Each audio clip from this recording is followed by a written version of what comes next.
When the sun goes down, the real chickadee story begins. A frozen backyard turns blue in the fading light. The feeder swings gently in the wind. Snow gathers on bare branches. The last orange glow disappears behind the trees. Then, a tiny chickadee lands on a snow-covered twig. It is smaller than your palm. Almost weightless. A round little shape of feathers in a world that is turning dangerously cold. Tonight, the air may drop to 20 below zero. A bird this small should lose heat dangerously fast. Its body has very little mass, and small bodies lose warmth faster than large ones. Every gust of wind pulls heat away. Every minute of darkness makes the energy problem harder. But inside that tiny body, a survival machine is preparing. The chickadee grabs one final seed before sunset. Dos. It looks like a simple bite of food. But to the bird, that seed is not just food. It is fuel for the night. If it failed to eat enough today, morning may never come. Now it must find shelter before the temperature collapses. The first decision is location.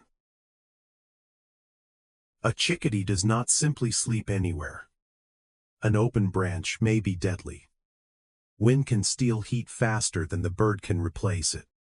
A bad roost can turn a cold night into a countdown. So the bird searches. A hollow in a dead branch. A tight pocket inside evergreen needles. A small cavity in bark.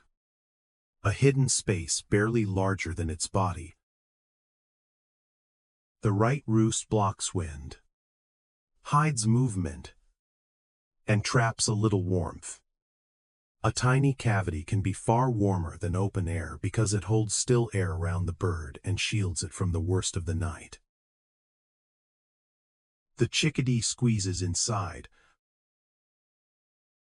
Outside, snow begins falling harder. Inside, feathers and wood become the first layer of defense. The bird fluffs itself into a round ball. This is not for cuteness. Fluffed feathers trap still air, and still air is insulation. The chickadee is building an invisible coat around its body. It tucks its feet beneath the feathers. It pulls its head into its shoulder. It makes itself smaller, rounder, and harder to cool. At normal temperature, a chickadee runs hot. Like many birds, its body temperature can be around 40 to 42 degrees Celsius. That heat powers movement, flight, digestion, and alertness. But heat is expensive. And once darkness falls, the bird cannot simply refuel whenever it wants. Food is locked away by night, snow, and predators. The feeder is useless until daylight returns. So the body begins a controlled descent.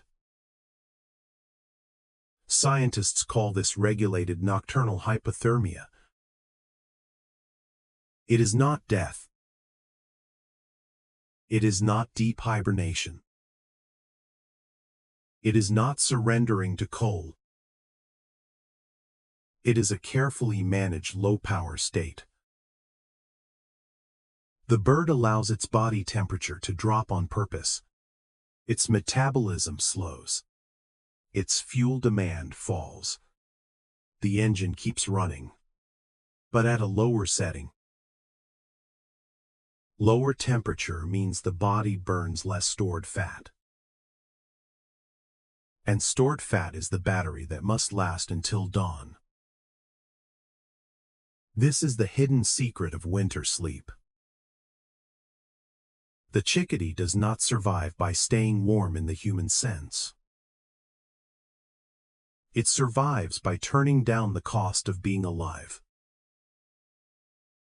Outside, the wind howls through bare branches. Frost forms near the cavity entrance. An owl passes through moonlight. A weasel moves near the base of the tree. Cold is not the only danger after dark. A good roost protects from eyes as much as weather. The chickadee stays silent. No movement. No unnecessary sound. The cavity entrance remains dark. The bird becomes a protected ember, hidden inside wood. But the night is long when you weigh almost nothing. Hour after hour, the fat reserve drains. Every tiny shiver spends energy earned during daylight. Every heartbeat costs fuel. Every moment of life must be paid for from the small battery built before sunset. The hardest hour often comes just before dawn. The temperature may reach its lowest point. The reserve may approach the danger zone. If the bird started the night too lean, the risk becomes fatal. It cannot eat in the dark. It cannot create energy from nothing. It can only endure. While humans sleep indoors, wrapped in walls, blankets, and heated rooms, the chickadee is doing something far more extreme. We turn up the heat. The chickadee turns down its body. The night survival story actually began in daylight. All day, the bird raced to gather calories. It took seeds from the feeder, searched bark for insects, and retrieved hidden caches from cracks and branches. Some food was eaten immediately. Some was hidden for later. Every movement was a calculation. Fuel gain versus fuel spent. Exposure versus safety. A feeder can become part of this strategy, but only if it is reliable. When temperatures are severe, consistency matters. A full feeder near cover can give the bird precious calories without forcing it into long, dangerous searches. But feeders are not magic.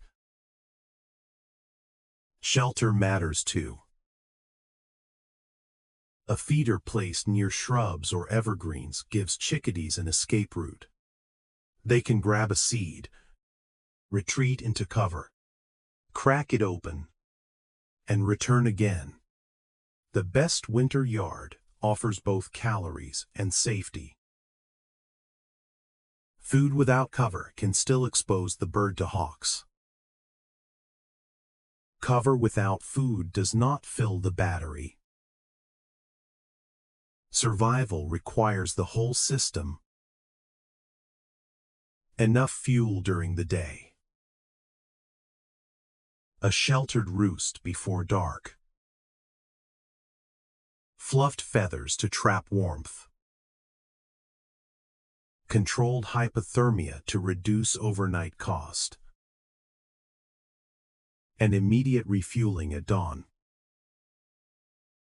Break any link, and winter becomes more dangerous. Inside the cavity, the chickadee's body temperature drops and stabilizes. Its metabolism slows. Heart, heat, and hunger enter a careful truce. Outside, Winter spends everything it has. Inside, the bird spends only what it must.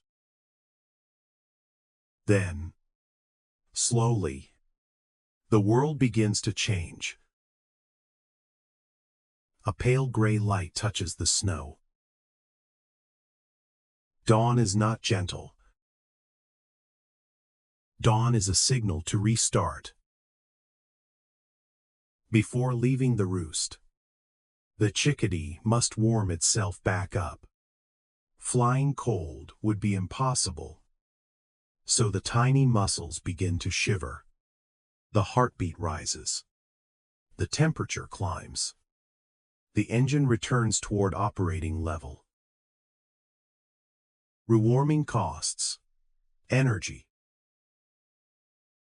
But without it, the bird cannot move. Finally, the eye opens.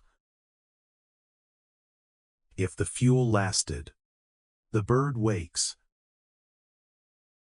It emerges from the cavity into freezing morning air. Survival is not finished yet. The night debt must be paid.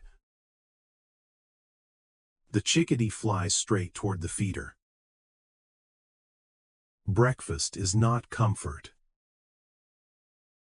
It is emergency refueling. It grabs a seed immediately, carries it to a branch, and cracks it open. Every bite rebuilds the reserve that darkness emptied. Across the yard, other chickadees arrive from hidden roosts, each one a survivor of an invisible battle. But one branch may remain empty. Not every bird wins every night. Winter removes the ones that cannot balance the budget. That is why daylight feeding looks so frantic. The bird that seems cheerful and quick has just survived a war. Every seed is heat, movement, and another chance at tomorrow. As the day goes on, the cycle begins again. The chickadee feeds. It caches. It searches bark. It watches for predators. It chooses cover. It builds the next nighttime battery while the sun is still above the trees. By afternoon, the deadline returns. The final hour before dusk may decide the night. The bird takes one more seed. Then another. The reserve rises. But never enough for comfort. Winter never gives small birds a margin of safety. Then the light fades again. The feeder grows quiet. The chickadee flies toward the dark evergreens and disappears from human sight. Inside a cavity, the tiny body will turn down the heat. The feathers will trap air. The fat reserve will begin to drain. The heartbeat will slow into survival rhythm. Outside, snow will fall. Inside, a small warm core will keep burning. This is what winter nights demand from a chickadee. Not just endurance. Engineering. Timing. Memory. Fuel. Shelter. And the courage to wake up and do it all again. So the next time you see a chickadee arrive at first light, do not see only a cute backyard bird. See a survivor returning from the edge. See a body that lowered its own fire to make it through the dark. See a seed transformed into heat, time, and tomorrow. What looks ordinary is actually a nightly escape from death. The bird lands. The snow falls. The tiny engine starts again,